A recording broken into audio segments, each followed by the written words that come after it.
Everyone has their own definition of their Prince Charming, and that's why you don't want to tie the knot with somebody who may end up being a frog.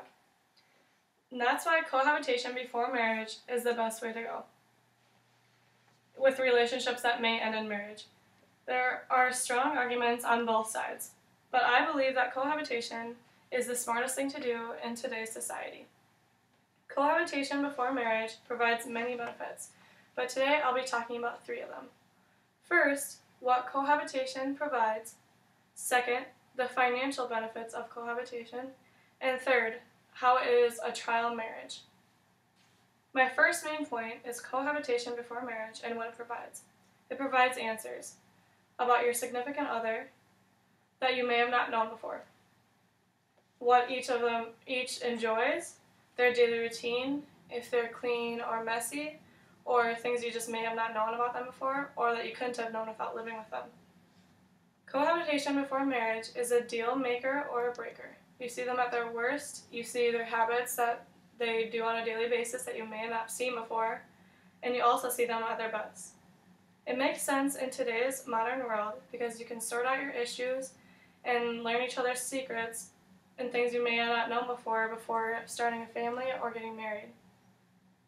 61.2% wanted more time with their significant other, and that's the reason why they cohabitated before marriage. 14.3% wanted to test their relationship before marriage to see if it would work before tying the knot, and 6% said they didn't believe in marriage at all, and cohabitating before was the furthest that they would ever go.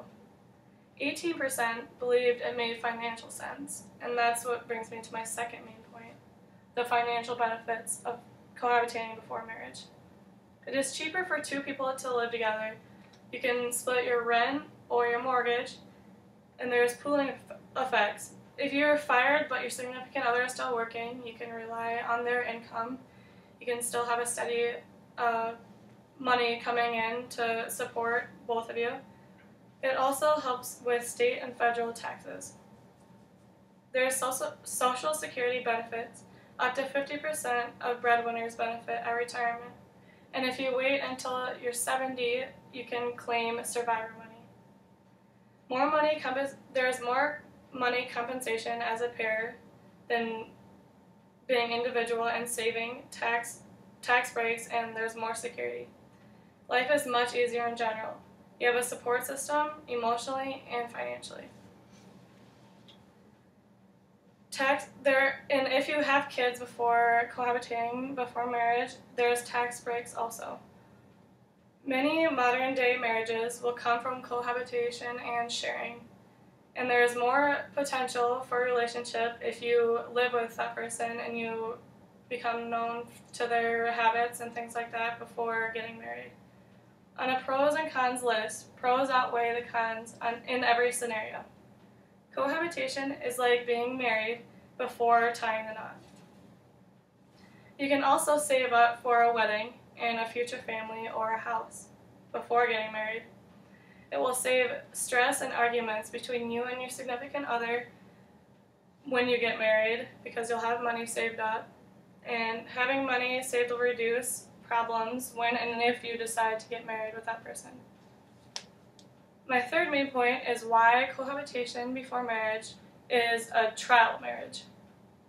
It will test both of you in your relationship and how you work together as a team. You can see what type of person you are living with that you may have not seen before, and a different side of them that you don't know, and you'll learn more about yourself also.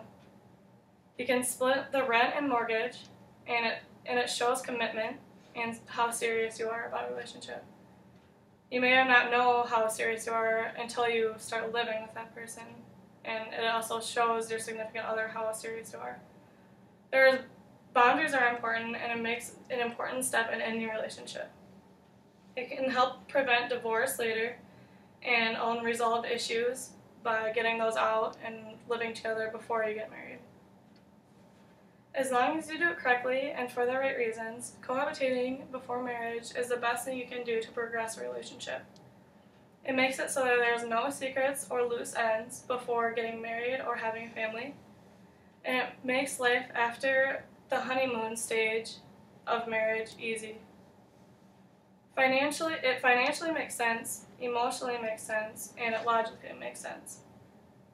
Just make sure you're serious with that person and before getting married or cohabitating. I believe in cohabitating, and I believe it can make an impact on a modern day relationship.